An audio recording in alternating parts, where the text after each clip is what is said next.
Hello friends, welcome and welcome back to my YouTube channel. कैसे हैं आप सब? आई होप बहुत अच्छे होंगे और अपना बहुत अच्छा वाला ध्यान भी रख रहे होंगे, मन लगा के पढ़ाई कर रहे होंगे। जिन्होंने भी सीटेट का फॉर्म भरा है, जिन्हें भी एग्ज़ाम देना है, वो अपने प्रिपरेशन में लग गए होंगे। तो आज मैं लेकर आई हूँ सीटीपी का प्रीवियस ईयर का 15 क्वेश्चन, जो कि 2021 वाले कंप्यूटर बेस्ड हुए थे, वो वाले क्वेश्चन हैं। तो चलिए बिना इधर उधर की बातें किए हुए जल्दी से अपना क्वेश्चन लगाते हैं। तो देखते हैं हमारा पहला क्वेश्चन क्या है। और आप एक कॉपी पेन लेकर ज़रूर बैठिएगा और आप अपना स्कोर हमसे ज़रूर शेयर कीजिएगा और चैनल को सब्सक्राइब और वीडियो को लाइक ज़रूर कर दीजिएगा।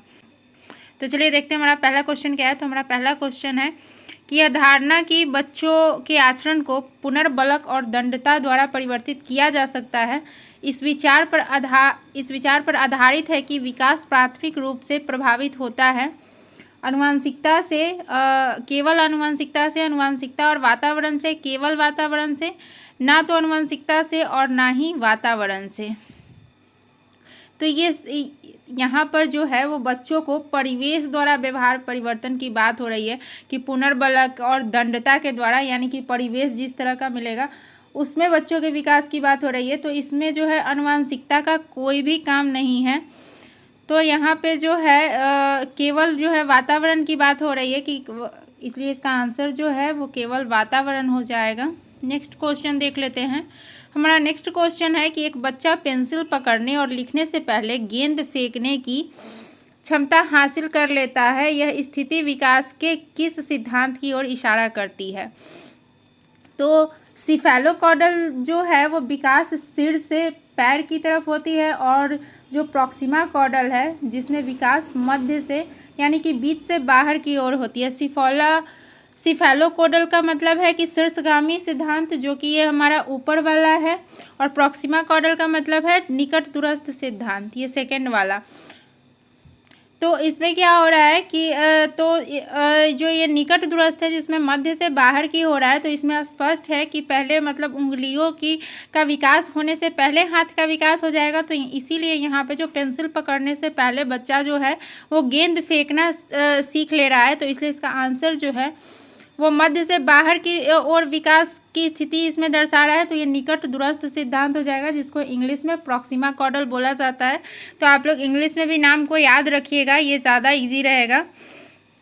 नेक्स्ट क्वेश्चन है हमारा कि गामक और संज्ञानात्मक विकास डैश होता है। तो गामक और संज्ञानात्मक विकास किशोरावस्था से होने लगता है, जिसमें किशोर जो है संज्ञानात्मक व्यवहार को अधिक कुशलता से, अधिक अच्छे से स्थानांतरित करने में सक्षम हो जाता है। तो इसका आंसर जो है ये सेकंड हो जाएगा, किशोरावस्था तक। नेक्स्ट क्वेश्चन देख लेते हैं। नेक्स्ट क्वेश्चन है हमारा कि बच्चों के प्राथमिक समाजीकरण के लिए निम्न में से कौन सी संस्था जिम्मेदार है? तो प्राथमिक समाजीकरण का जब भी बात आ जाएगा तो उसमें बच्चों का हमेशा परिवार के द्वारा ही शामिल होता है। तो इसमें प्राथमिक समाजीकरण के लिए परिवार ही हमेशा जिम्मेदार होता है। तो इसका आंसर जो है ये थर्ड हो जाएगा, परिवार। नेक्स्ट क्वेश्चन देख लेते हैं। नेक्स्ट क्वेश्चन है कि भाषा एवं चिंतन के संदर्भ में जीन पियाजे के अनुसार निम्न में से कौन सा कथन सही है? चिंतन भाषा का निर्धारण करता है, भाषा चिंतन का निर्धारण करती है। भाषा और चिंतन दोनों स्वतंत्र प्रक्रिया है, भाषा और चिंतन दोनों जन्मजात धारणाएं हैं। तो भाषा और विचार के संबंध के लिए दो मनोवैज्ञानिक जीन पियाजे और वाइगोत्स्की जाने जाते हैं, जिसमें पियाजे कहते हैं कि चिंतन भाषा का विकास करती है, यानी कि भाषा अपने विकास के लिए विचार पर निर्भर करती है। तो इसका आंसर जो है वो पहला हो जाएगा कि चिंतन भाषा का निर्धारण करती है। नेक्स्ट क्वेश्चन देख लेते हैं। नेक्स्ट क्वेश्चन है कि दो गिलासों में समान मात्रा में जल है, परंतु अनु सोचती है कि लंबे गिलास में छोटे और चौड़े गिलास से अधिक जल है। जीन पियाजे के अनुसार अनु की सोच का आधार क्या है? केंद्रीयता, क्रमबद्धता, संरक्षणता और परिपक्वता।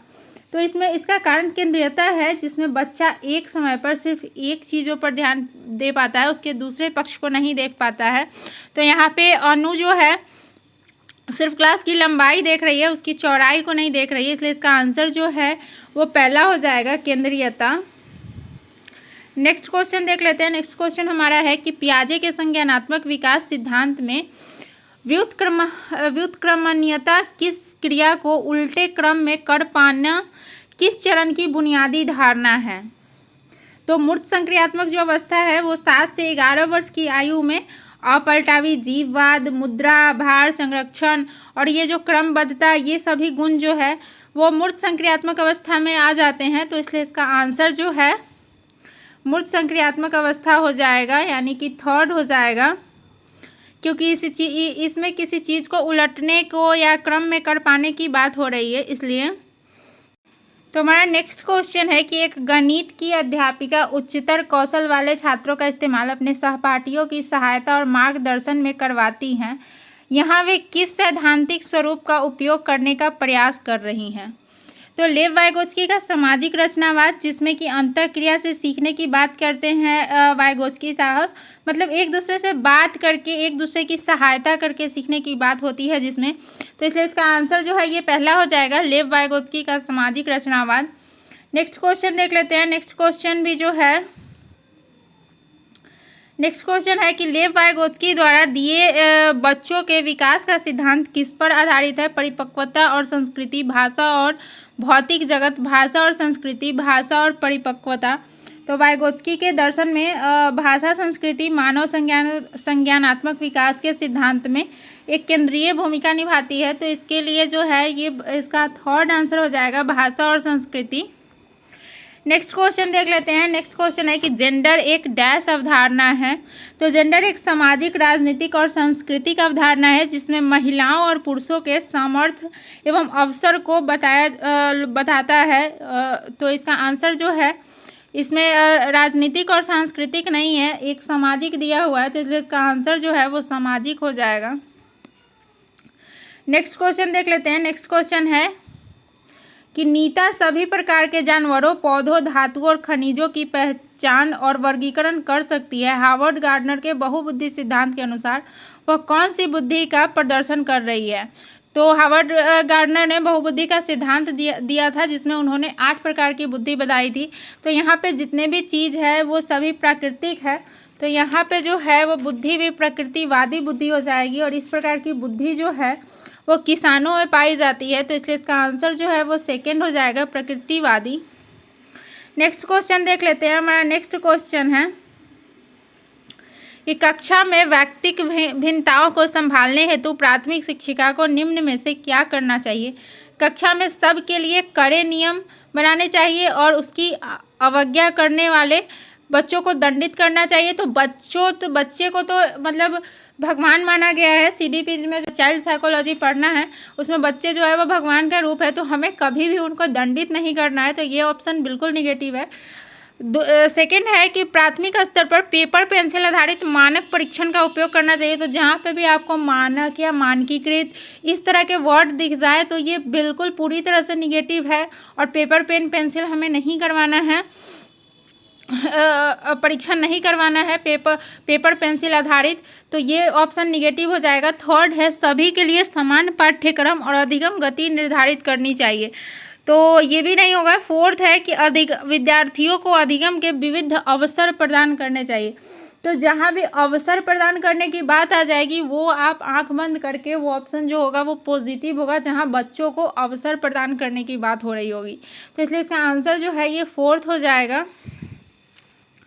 नेक्स्ट क्वेश्चन देख लेते हैं। नेक्स्ट क्वेश्चन है कि 8 वर्षीय रोहित को लगता है कि चोरी करना गलत है क्योंकि चोरी करने के व्यवहार की वजह से दूसरे लोग उसे निष्कासित कर देंगे। लॉरेंस कोलबर्ग के नैतिक विकास के सिद्धांत के अनुसार वह किस चरण को प्रदर्शित करता है?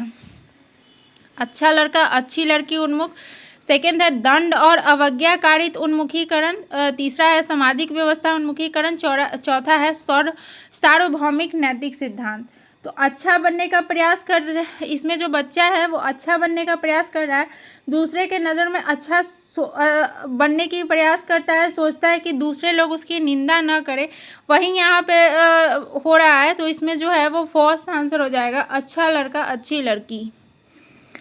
नेक्स्ट क्वेश्चन देख लेते हैं। नेक्स्ट क्वेश्चन है कि बच्चों द्वारा पूरे वर्ष के दौरान किए गए विभिन्न कार्यों का संग्रहण जिसका लक्ष्य उनके प्रदर्शन का रिकॉर्ड रखना है क्या कहलाता है?